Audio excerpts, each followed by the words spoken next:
안녕하세요. 저는 마포중학교 교사 안민호입니다. 오늘 우리가 함께 생각해 볼 주제는 자녀의 사회교과 수업과 학습에서 활용하는 디지털 리터러시에 관한 내용입니다. 우선 디지털 리터러시란 무엇일까요?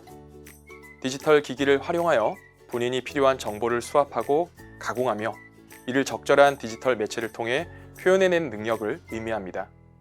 교육부에서는 디지털 리터러시를 디지털 미디어 문해력이라는 공식 용어로 지칭합니다. 오늘의 주제는 이런 디지털 미디어 문해력이 사회교과 수업과 학습에서 활용되는 다양한 사례에 대한 안내입니다.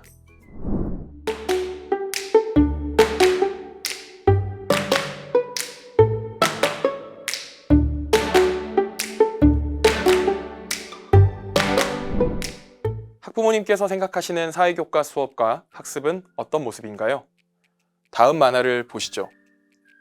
만화에서 보듯 사회교과 수업은 암기 위주의 학습이 아닙니다.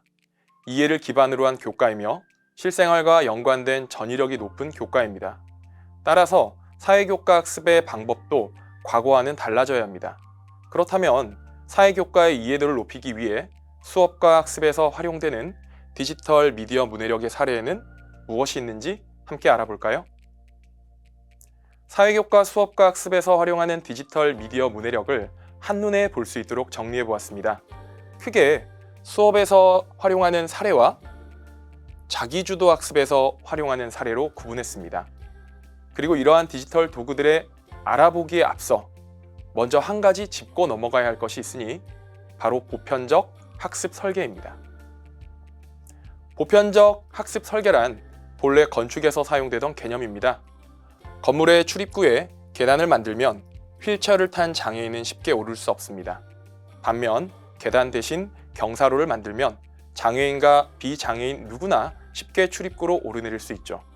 이러한 개념을 학습에 적용한 것이 보편적 학습 설계입니다. 수업 상황에서 개별 학생은 모두 서로 다른 학습 태도, 준비도, 흥미를 갖고 있습니다. 따라서 누군가 한 명에 맞춘 수업이 아닌 모든 학생이 저마다의 특성에도 불구하고 동일한 학습 목표를 달성하도록 수업을 설계하는 것이 보편적 학습 설계입니다. 보편적 학습 설계는 학습자 모두가 서로 다름에도 불구하고 공통의 학습 목표를 성취하도록 배려합니다.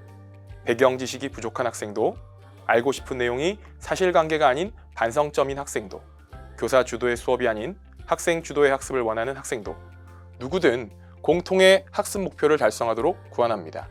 특히 사회교과의 경우 실천교과라는 측면에서 학습자의 삶이 삶으로 전이되도록 학습자 개별 다양성을 적극 반영할 필요가 있기에 보편적 학습 설계가 더 중요합니다.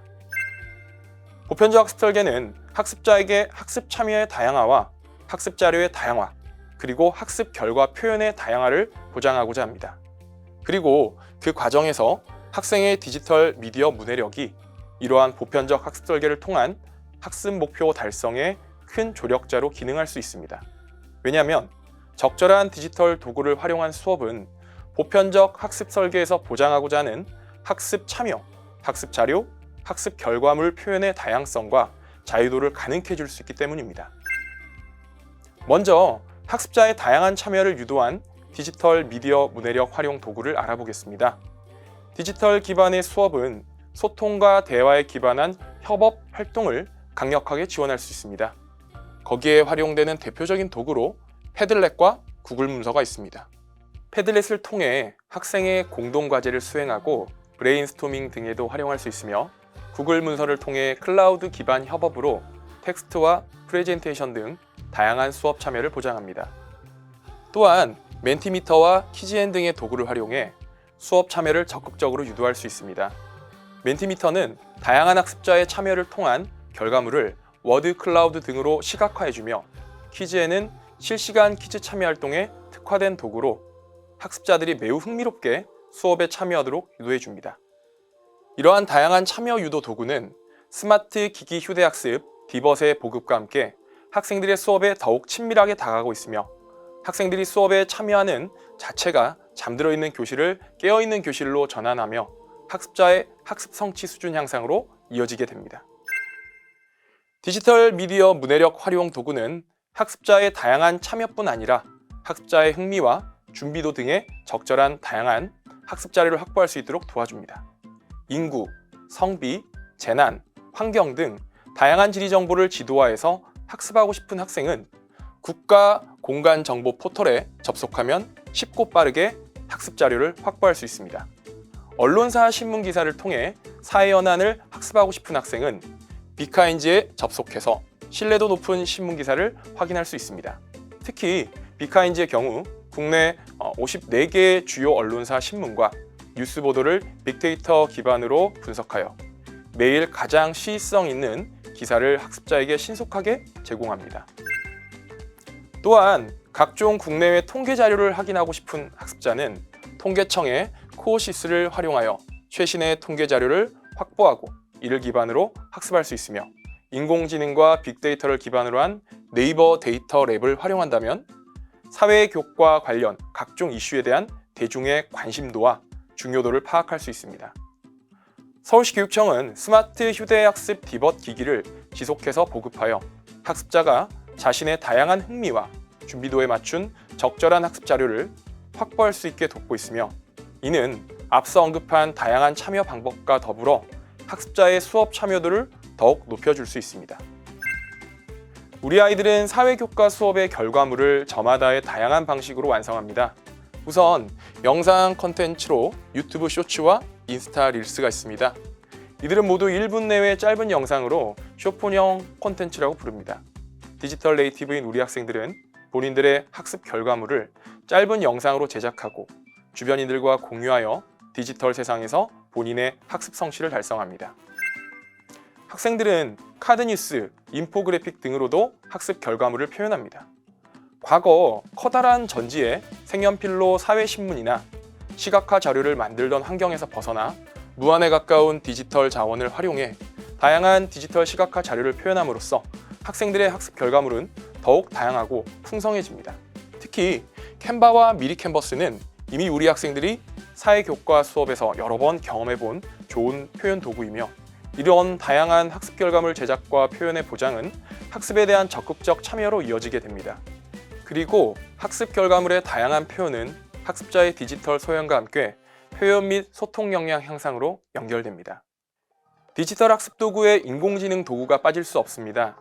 생성형 인공지능으로 이미 많은 사람들이 경험해본 챗 GPT나 달리는 디지털 기반 교수학습에서 널리 알려진 도구들입니다. 챗 GPT를 활용해 사회교과 학습에 필요한 배경 지식이나 보고서 작성을 위한 개요 짜기의 도움을 받을 수 있으며 달리를 활용해 사회교과 학습의 내용을 그림으로 구체함으로써 학습의 전이가 이루어지게 됩니다. 사회교과 수업에서는 캐릭터 제작을 하는 활동들이 다수 있는데 이때 인공지능을 활용한 애니메이티드 드로잉즈를 활용한다면 멈추어 있는 캐릭터에 숨을 불어넣어 다양한 모션으로 움직이는 캐릭터 제작이 가능해집니다. 또한 그림으로 학습 결과물을 표현할 때 그림 그리는 실력 자체가 결과와 평가에 영향을 미치지 않도록 학습자가 그림을 대강 그리면 인공지능이 해당 그림의 정교한 형태를 대신 그려 제공하는 오토 드로우도 학습에 좋은 조력자입니다. 다만 생성형 인공지능의 경우 13세에서 18세의 학생이 활용하려면 법적 보호자의 동의를 받을 것을 권장하고 있습니다. 그리고 13세 미만의 학생이 생성형 AI를 직접 활용하는 것은 제한할 것을 권장하고 있습니다. 이는 생성형 인공지능이 가진 현재까지의 불안정성으로 인해 학습자가 좋지 않은 영향을 받지 않을까 하는 염려 때문이므로 학부모님은 자녀의 학습에서의 생성형 인공지능 활용에 대해 적극 관심을 가질 필요가 있습니다. 자녀들이 디지털 도구를 더 많이 활용할수록 디지털 윤리성을 함양할 수 있는 방안이 필요합니다. 따라서 방송통신위원회에서 제공하는 디지털 안전 지킴이 사이트를 활용해 개인정보 보호, 타인 존중 등의 디지털 윤리성을 함양할 수 있으며 최근 중요하게 여겨지는 가짜뉴스 확인에는 서울대학교에서 개발하여 제공하는 팩트체크 사이트를 활용할 수 있습니다. 디지털 도구는 사회교과 수업뿐 아니라 자기주도 학습에서도 활용할 수 있습니다. 디지털 교과서 서비스 포털을 통해 학교 수업에 활용되는 디지털 교과서를 다운로드 받아 가정에서 복습에 활용할 수 있습니다.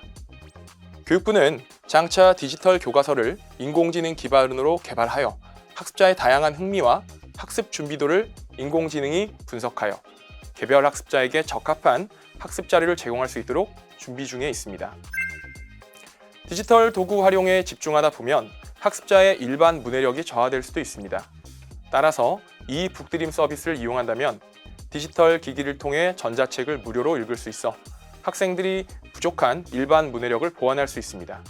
특히 학생들이 장차 살아갈 사회에 신뢰성 있는 각종 문서와 시험은 여전히 텍스트 기반인 경우가 많기에 학부모님은 자녀들이 자기주도 학습을 하는 과정에 있어 다양한 양질의 도서를 읽는 습관을 기르도록 도와줄 필요가 있습니다.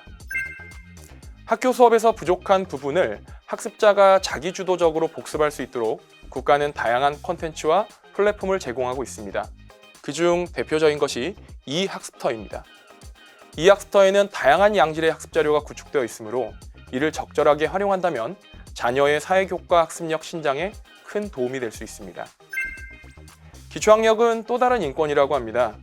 반드시 보장해야 하는 학습 권리라는 의미겠지요. 따라서 국가기초학력지원센터의 학습 콘텐츠를 활용해 디지털 도구로서 기초학력 보충에 도움을 받을 수도 있습니다. 어떤가요?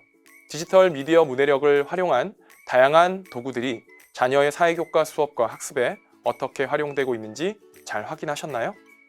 현재의 혹은 미래의 자녀가 경험하는 사회교과 학습의 모습은 다음 만화와 같은 것이 아닐까요? 만화에서처럼 디지털 미디어 문해력을 활용한 수업과 학습은 자녀들의 흥미, 특성을 반영하여 다양한 방식을 통해 사회교과 수업에 참여하고 다양한 자료를 통해 사회교과를 학습하고 다양한 방식으로 학습 결과를 표현하게 함으로써 자녀들 모두가 공통의 학습 목표를 달성하고 행복한 학습자가 되도록 도와줄 수 있답니다. 자녀의 사회교과 관련 디지털 미디어 문해력 활용 사례에 대한 학부모님들의 이해가 어느 정도 수준인지 체크해 볼 수 있는 체크리스트를 제시해 봅니다. 이들 체크리스트에 체크가 많이 될수록 자녀의 디지털 미디어 문해력 활용 수업과 학습에 조력할 수 있는 학부모님이라는 의미겠죠. 앞서 소개한 사회교과 수업과 학습에 활용되는 디지털 도구의 사이트를 정리해 두었습니다. 한 번쯤 접속해 보시고 활용해 보시면 자녀와 소통하는 디지털 네이티브 학부모님으로 거듭날 수 있을 겁니다. 디지털 미디어 문해력은 이제 현재와 미래 사회의 필수 역량으로 자리 잡아가고 있습니다. 디지털 도구는 무작정 사용하는 것도, 또 반대로 무조건 사용하지 않도록 제한하는 것도 답이 아닙니다. 적절한 빈도와 강도로 학부모와 교사의 적절한 도움을 바탕으로 활용한다면 분명 우리 학생들의 학습력 제고와 미래 역량 함양에 큰 도움이 될 것이라고 믿습니다. 그럼 감사합니다.